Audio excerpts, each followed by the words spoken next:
दोस्तों एक दिन एक 6 वर्ष का बच्चा रोता हुआ भागता हुआ और आकर के एक बुढ़िया के झोपड़े में आकर छुप जाता है। बुढ़िया से कहता है, माँ मुझे बचा लो, क्योंकि मेरे पीछे कुछ लोग पड़े हैं, मुझे मार देंगे, मेरे प्राणों की रक्षा कर दो। तभी बुढ़िया उसे अपने बच्चों के साथ एक कम्बल ओढ़ा के और लेटा देती है। तब तक क्या देखती है कि एक व्यक्ति जिसके हाथ में डंडा होता है वो भागता हुआ इधर उधर देखता हुआ उस बुढ़िया के झोपड़े के पास आ जाता है और कहता है कि तुमने किसी 5-6 वर्ष के बच्चे को देखा है। तभी वो बुढ़िया कहती है, यहाँ कोई बच्चा नहीं आया। किसका बच्चा, कैसा बच्चा, आप हाथ में डंडा क्यों लिए हो? तभी वो व्यक्ति कहता है कि तुम्हारे झोपड़े के अंदर इस कम्बल में कौन है? तभी वो कहती है कि मेरे 2 बच्चे हैं, वो बच्चे दोनों मेरे सोए हुए हैं और बच्चों को जगाने की कोशिश मत करना, मेरे बच्चे पढ़ते लिखते हैं, आप कहीं अंत देख लो कहाँ तुम्हारा बच्चा चला गया है। तभी वो व्यक्ति कहता है, अगर वो इधर आए तो मुझे बता देना। दोस्तों आखिरकार वो लड़का कौन होता है और वो जिसके हाथ में डंडा होता है वो कौन व्यक्ति होता है? दोस्तों कहानी बड़ा ही इंटरेस्टिंग है। ये कोई और नहीं होता, एक 5 वर्ष का बच्चा जिसका पिता होटल पर बेच करके चला गया था, वही बालक होता है जिसके हाथ में डंडा होता है, वो एक होटल वाला होता है। दोस्तों इस कहानी में आगे क्या होता है, वो बच्चा क्या करता है जिंदगी में, और उस बुढ़िया ने जिस छुपाया था उसकी जिंदगी में क्या चार चांद लगाता है। दोस्तों नमस्कार प्रणाम, मैं हूं प्रेम यादव जो कहानी सुना रहा हूं। ये हरियाणा के रोहतक जिले की कहानी है जो हम आपको बताने जा रहे हैं। दोस्तों एक बुढ़िया होती है जिसका नाम होता है शकुंतला देवी, और शकुंतला देवी के 2 बच्चे होते हैं, रमेश और सुरेश, और उनके पति गुजर गए होते हैं। उनके यहाँ इतनी व्यवस्था गड़बड़ थी कि कुछ खाने को भी नहीं था। दोस्तों कहते हैं कि समय कहीं भी परिवर्तन ले सकता है। उसके बाद वो बुढ़िया झोपड़ा बना करके रह रही थी। उसके 5-6-7 वर्ष के 2 बच्चे थे और बच्चे रोजाना खेला करते थे। इसी बीच दोस्तों एक लड़का आता है, आने के बाद और वो गिड़गिड़ाने लगता है और बुढ़िया के पैरों में गिर जाता है। दोस्तों वो लड़का जिसका नाम होता है शकील खान, और शकील जिसका नाम होता है उसका पिता बहुत निर्दयी होता है। दोस्तों इसका पिता एक बहुत दारूबाज होता है लड़के का, और इसकी माँ बीमार रहती थी, लेकिन वो इतना दारू का आदी होता है जो अपनी पत्नी को ठीक से इलाज नहीं करवा पाता। इलाज ना करवा करके और कुछ समय चलते इतनी दारू पीता है कि उसकी पत्नी जो थी बीमार रहती थी, जो 5 वर्ष का बच्चा था शकील, उसकी जब 5 वर्ष का होता है तो कुछ समय चलने के बाद दोस्तों उसकी माँ की मौत हो जाती है। जब माँ की मौत हो जाती है तो शकील खान और उसका पिता अकेला रह जाता है। लेकिन वो दारू का इतना आदी था कि दारू दिन रात पिया करता था। जब लोगों ने कहा तू अपने पत्नी की परवरिश नहीं कर सका, बच्चे की परवरिश नहीं कर सका, तो क्या कर सकता है? तभी अपने बच्चे को गोद में उठाता है। बच्चे की उम्र महज 5 वर्ष होती है और वो वहां से ट्रेन पकड़ता है और मुंबई के लिए चला जाता है। मुंबई जहाँ स्टेशन पर उतरना होता है वो उतर जाता है। उतरने के बाद दोस्तों वो बालक शकील खान कहता है, पिताजी मुझे भूख लगी है, मुझे कहीं खाना खिला दो, ताकि बहुत समय हो गया। तभी वो एक होटल पर जाता है और खुद खाता है और बच्चे को खाना खिलाता है। थोड़ी देर के बाद उस होटल वाले से कुछ बात करता है। बात करने के बाद और होटल वाला उसे कुछ पैसे देता है, और पैसे देने के बाद शकील खान का पिता चलने लगता है। तभी वो बालक 5 वर्ष का पीछे पीछे भागने लगता है। जब भागने लगता है दोस्तों, तभी जो होटल का मालिक होता है उस बच्चे को पकड़ लेता है और कहता है कि तेरा पिता मुझसे पैसे लेकर गया है और तुझे बेच दिया है, तुझे इस होटल पर बर्तन साफ करने हैं, यहीं पर रख, कस्टमर आएंगे उन्हें खाना परोसना और बर्तन साफ करना तेरा यही काम है। दोस्तों पिता की तरफ वो बालक फटी फटी आंखों से देखता है, रोने लगता है, लेकिन बाप इतना निर्दयी होता है कि उस बच्चे को छोड़ करके ही चला जाता है। दोस्तों कहानी बड़ा ही इंटरेस्टिंग है। छोड़ करके चला जाता है। उस बच्चे को होटल वाला अपनी कस्टडी में कर लेता है, बर्तन साफ करवाता है और कभी कभी उस बच्चे को गलती होने पर मारपीट भी कर देता है, क्योंकि उसने तो एक गिरवी रखा था, खरीदा था। दोस्तों कुछ समय के अनुसार एक बुढ़िया रह रही थी जिसका नाम था शकुंतला देवी। बुढ़िया के 2 बच्चे थे, उसका पति गुजर चुका था। थोड़ी दूर होटल के कंपाउंड में आसपास ही उसकी झोपड़ी थी। दोनों बच्चे उस ग्राउंड में खेला करते थे। उसके भी एक बच्चा 6 वर्ष का था, एक 7 वर्ष का था, और वो भी पहुंच जाता था, बच्चों के साथ खेल कूद किया करता था। उन बच्चे का नाम एक का रमेश था, एक का सुरेश था, और तीसरा ये शकील खान। बड़े प्यार से, बड़ी मोहब्बत से रहा करते थे, रोजाना खेलने जाया करता था। एक दिन शकील खान थोड़ा होटल पर आने के लिए उसे देर हो जाती है, तो होटल मालिक जो होता है उसे सोचता है कि आज इसे पिटाई लगाऊंगा ठीक से। जब वो जाता है तो 2-4 तमाचे जड़ देता है। वो बच्चा रोकर रह जाता है जिसकी उम्र 6 वर्ष हो चली थी। दोस्तों, समय यूं ही चलता गया। एक दिन होता यह है कि उस बच्चे के हाथ से बर्तन जब साफ कर रहा था तो एक कांच का गिलास होता है, वो टूट करके जमीन पर गिर जाता है, और वो होटल मालिक की तरफ फटी फटी आंखों से देखता है कि आज ये मुझे डांटेगा तो डांटेगा और मुझे बहुत पिटाई देगा। जब उसने कोने से डंडा उठाया, तभी शकील खान ने उस डंडे को देखा तो बर्तन छोड़ करके मुट्ठी बांधकर वहां से भागने लगता है। जब वो भागता है खेतों से इधर उधर होकर के, और वो होटल वाला पीछे पड़ा होता है, वो छुप करके और उसी बुढ़िया के पास पहुंचता है और कहता है, माँ मुझे बचा लो, मेरे पीछे गुंडे पड़े हैं, मुझे मार देंगे, मुझे बचा लीजिए। बुढ़िया के आंचल में छुप जाता है। तो बुढ़िया के दोनों बच्चे जो सोए हुए होते हैं, रमेश और सुरेश, कम्बल ओढ़े उसी में उन्हें छुपा देती है। और तब तक होटल वाला वो आ जाता है और कहता है, तूने किसी बच्चे को देखा यहाँ से जाते हुए? तभी बुढ़िया कहती है, किसका बच्चा, कौन बच्चा, मुझे नहीं मालूम, कहाँ है बच्चा, क्या है? तभी वो कहता है कि तुम्हारे इस कम्बल में कौन सो रहा है? तभी बुढ़िया कहती है, कम्बल की तरफ इशारा मत कर, ये कम्बल में मेरे 2 बच्चे पढ़ लिख करके सो गए, थके हैं। तू अपने बच्चे को परेशान कर रहा है तो अपने बच्चे को परेशान कर। इधर शकील खान कमर के अंदर थरथर कप रहा था, कहीं ऐसा न हो कि कम्बल खोल करके मुझे देखे तो मेरी कयामत आ जाएगी। दोस्तों, लेकिन वो चला जाता है और कहता है, अगर तुम्हें कहीं बच्चा दिखाई दे तो मुझे अवश्य बता देना। वो कहती, ठीक है, चले जाओ। वो चला जाता है। जाने के बाद शकील खान जो होता है पूरी बात बता देता है, माँ मेरे साथ ये हुआ है। तभी उसके दोनों बच्चे उसके साथ खेला करते थे, तो वो कहते हैं, माँ ये भाई की तरह है, ये होटल में काम करता है, इसका पिता चंद पैसों में इसे बेच करके चला गया है, और ये बर्तन मांजा करता है, ये अपने भाई है, मैं 2 भाई हूँ, तीसरा ये भी है। दोस्तों, इसके बाद बुढ़िया ने सोचा, अगर यहाँ रहेंगे इसके आसपास तो किसी न किसी दिन देख लेगा।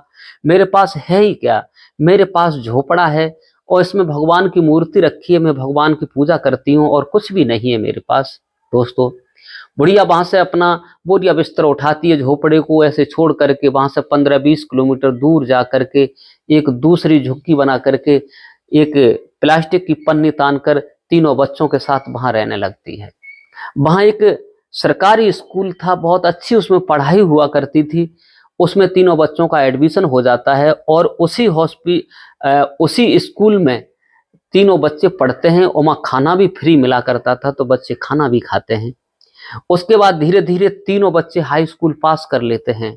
शकील खान, रमेश और सुरेश जब तीनों पढ़ लिख करके होशियार हो जाते हैं, इधर रमेश और सुरेश विचार करते हैं कि थोड़े पढ़ाई में भी कमजोर थे, तो वो मजदूरी करने जाने लगते हैं, क्योंकि घर पे भी कोई था नहीं, कोई व्यवस्था भी नहीं थी। दोस्तों, उसके बाद में शकील जो होता है पढ़ने में बहुत होशियार होता है। एक दिन अपनी माँ से कहता है कि मैं आगे कुछ बनना चाहता हूँ, आप कहो तो दूर शहर जा करके पढ़ाई कर लूँ, और मैं कहो तो आपके बच्चों के साथ, मेरे भाई उनके साथ मजदूरी करूँ। तभी वो बुढ़िया कहती है, शकुंतला देवी बेटा आप चिंता मत करो, आप अधिकारी बन जाओगे तो मेरा भी गर्व है, मेरा भी नाम ऊंचा हो जाएगा, आप जाइए।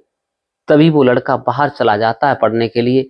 रात को ड्यूटी करता है, दिन में पढ़ाई करता है, बहुत मेहनत करता है। दोस्तों, इधर पढ़ाई में वो लीन हो जाता है, और जहाँ भी सरकारी जॉब होते हैं तो उनके लिए भी रोजाना देखा करता है। दोस्तों, इधर रमेश और सुरेश दोनों भाई एक दिन मजदूरी पर जा रहे थे। उधर से जब अंधेरा होता है, अंधेरे के कारण एक ट्रक आ रहा था बहुत स्पीड से, तो दोनों भाइयों में टक्कर मार देता है। सुरेश जो होता है ऑन मौके पर उसकी मौत हो जाती है, और रमेश का पैर टूट जाता है। जब वो बुढ़िया देखती है तो उसका कोई सहारा नहीं रहता, रो रो कर बुरा हाल हो जाता है। उसका एक ही बेटा रह गया जो जख्मी हो गया बहुत ज्यादा। अब वो मजदूरी भी नहीं कर पाता है। बुढ़िया इधर उधर मांग कर अपने बच्चे को खिलाती है, जिसकी उम्र लगभग 15-16 वर्ष हो चुकी थी दोस्तों। बहुत परेशानी आ चुकी थी।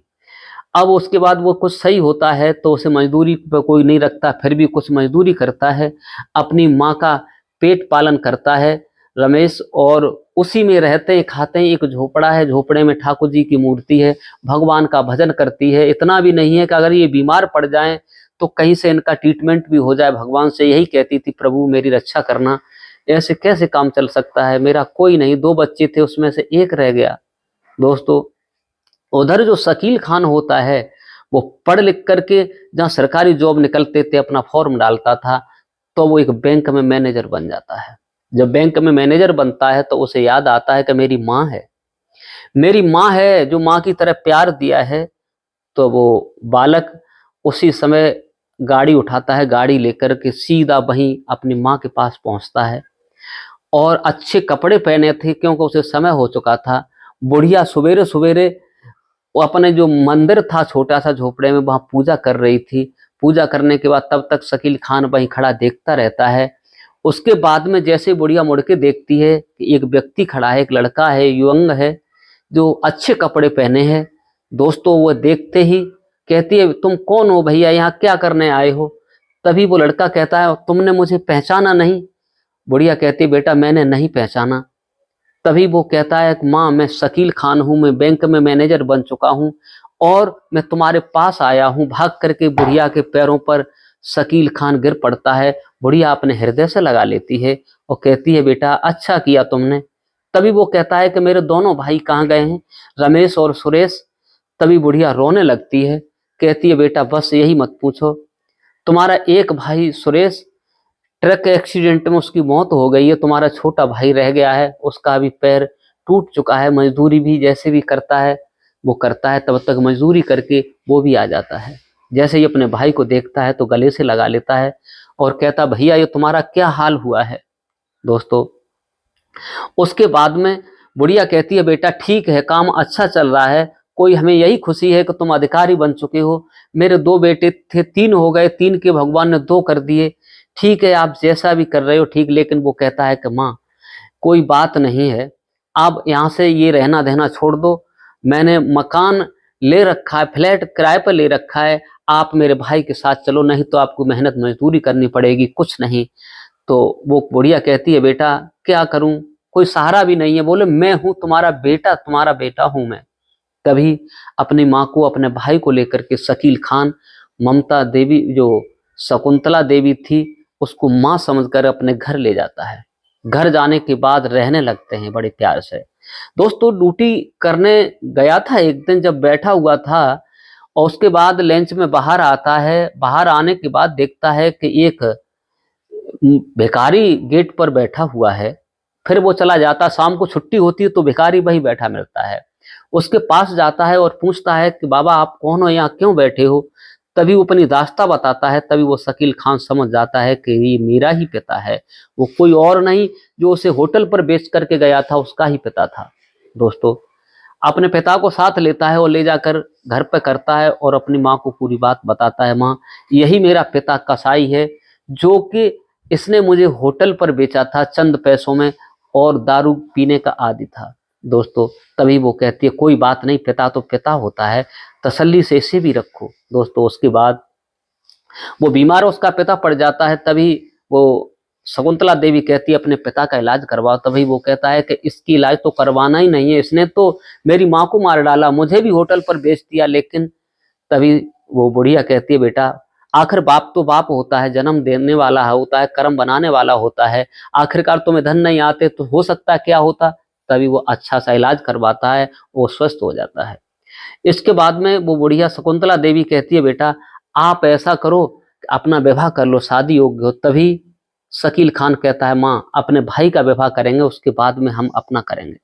तभी वो कहती है, तुम्हारा भाई विकलांग है, तुम्हारे भाई का कौन विवाह कर सकता है, कैसे विवाह हो सकता है, कोई नहीं करेगा, तुम अपना विवाह कर लो। तभी वो बुढ़िया कहती है, बेटा कर लो। तभी वो कहता है, माँ आप ही लड़की देख लो कोई योग्य हो, तुम्हारा सम्मान करे, तुम्हारा कहा माने, उसके साथ शादी करवा लो। तभी वो बुढ़िया, एक मुस्लिम परिवार होता है अच्छा, उसके पास जाती है और कहती है मेरा बेटा बैंक मैनेजर है, अपनी बेटी का विवाह कर दो। वो लोग देखते हैं कि लेकिन वो लड़की भी नेक होती है, शादी तय हो जाती है, रिश्ता बन जाता है और शकील का उस लड़की का विवाह हो जाता है। दोस्तों, वो लड़की आती है उसकी और अपनी सासू माँ को जैसे प्यार होता है वैसा ही प्यार करती है, कोई भेदभाव नहीं होता।